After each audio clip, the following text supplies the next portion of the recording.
This is a Voigtländer Nokton 58mm f1.4. The Nokton f1.4 looks like this lens just picked up from the flea market and comes from a previous era. Even the name sounds old, but you're wrong. This is a current production lens made in the Cosina factory in Japan. The same factory where Carl Zeiss lenses are also made. Perhaps this already rings a bell about what quality you can expect from this lens.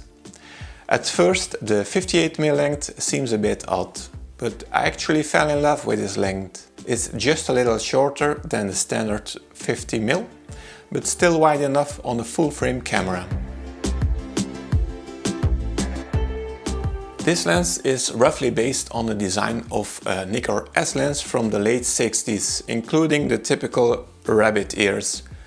This is a manual focus lens, and with this sturdy focus ring completely made out of metal, this is a joy to use. I'm not a fan of a rubber focus ring. It tends to collect a lot of dirt and could possibly get damaged in the future. The focus ring is well damped and there is a lot of throw to set an accurate focus. I use the confirmation point in the viewfinder to set focus. Of course you can have more keepers with an autofocus lens, but don't let that stop you from giving this lens a chance.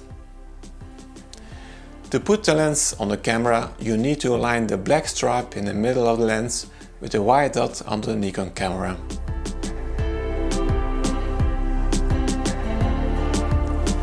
Be careful to set the aperture at f16, otherwise you will get an error message.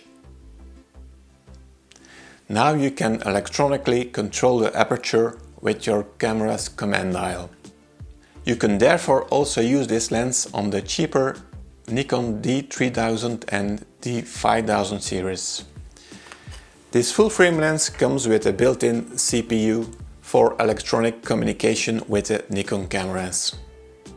Because this lens is all metal and glass, no plastics here, it's quite heavy despite its size and weighs 320 grams.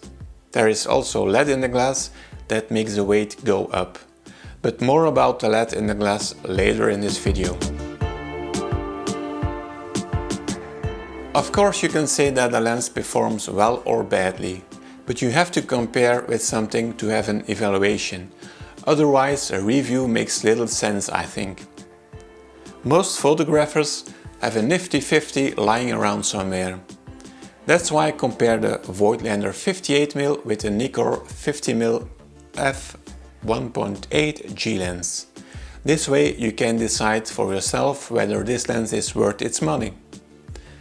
The Voigtländer 58mm costs about $550 and the Nikon about $200. Nikon also has a 58mm lens that is known for its typical character, but this lens costs about 3 times the price of the Voigtländer 58mm.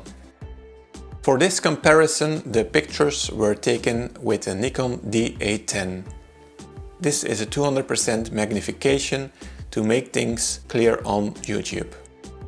As you can see, there is clearly a difference in sharpness and color. These photos are straight out of camera, so without post-processing. The Voigtländer shows how more vibrant the colors are compared to the Nikon 50mm. With the Nikon, there seems to be a dirtier veil hanging over the photo. In addition to sharpness, color reproduction is at least as important, if not more important than sharpness. And boy, does this Voigtländer delivers beautiful colors. This color rendition has to do with the fact that there is lead in the glass. It gives these lenses, like also the Zeiss and Leica lenses, that magical extra juice to project colors beautifully on the sensor or even film. This Nokton draws an impressionistic out-of-focus background, as you can see in these photos. With the Nikon, this blur is busier and more unpleasant to look at. How does the Voigtländer performs in terms of skin rendering and three-dimensional subjects? First, the two lenses wide open. The Voigtländer produces bright, fresh colors, while the Nikon displays colors that are less fresh and have a magenta cast. Of course, you can still correct a few things in post via the raw files, but it's clear that the Nikon will never reach the level of the Voigtländer. After the comparison of the lenses wide open, you now see two photos with the lenses at aperture 3.5. The Nikon looks more sterile, and there is nothing wrong with that in itself, although the magenta hue remains prominent. The Voigtländer gives a lot more character, sharpness and vibrancy to the photo. This Voigtländer knows how to create blurry and softly background blur, the famous bokeh. If you look at this on 1.8 and compare it with the Nikon, the soft rendering of the Voigtländer stands out. If we then have the Voigtländer at aperture 1.4, the background is like in a dream.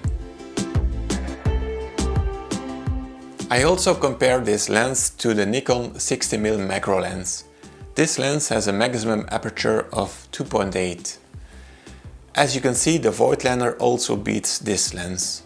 Although with a minimum focus distance of 45 cm, the Voigtländer is not a macro lens.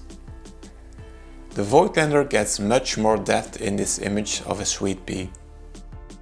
That's why I often use this Voigtländer to photograph flowers.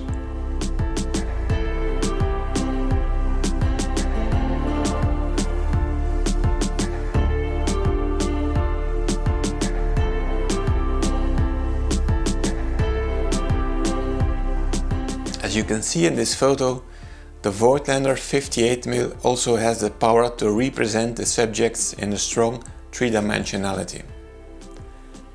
I'm a professional painter and can say that this lens is extremely suitable for reproduction of works of art.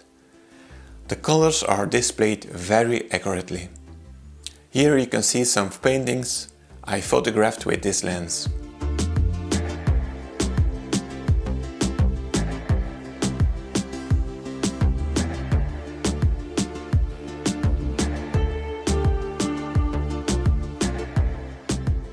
Who is this lens for anyway? Those looking for a standard focal length lens that shows excellent results with a personal character will want to have this lens in their collection. For example, with this lens I am thinking of photographing landscapes, portraits, flowers, interiors, still lifes, art reproductions and so on. Of course, this lens has no autofocus. Personally, I don't think this is a loss, especially because the focus ring can be operated so smoothly. No autofocus means that this lens is less suitable for fast action and wildlife. If you have a crop sensor camera, such as a D500, then you have a nice portrait lens with this lens. One thing I have to mention. When I first came in touch with photography in the 80s, I used the Minolta X700. With this Voigtländer lens I get back that feeling again as when I started with photography. When you're using a manual focus lens like this one, you are a lot more aware of the creative process just because you need to set focus yourself. You're calming down. Composition also wins because you spend a lot more time on each image. It's not like a shoot and run thing.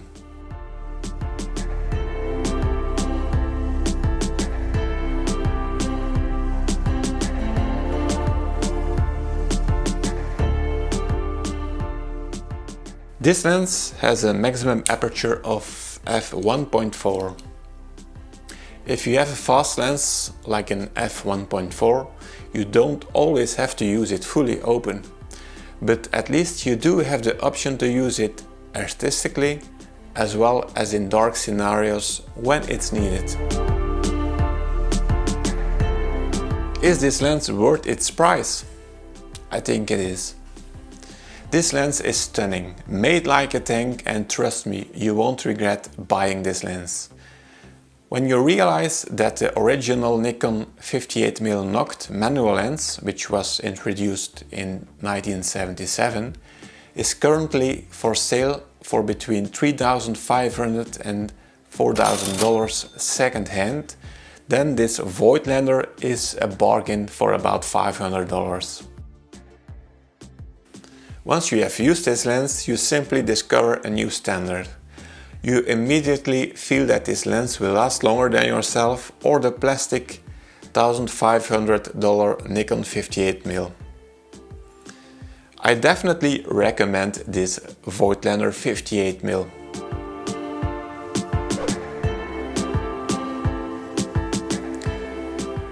Thanks for watching and I'll see you again very soon.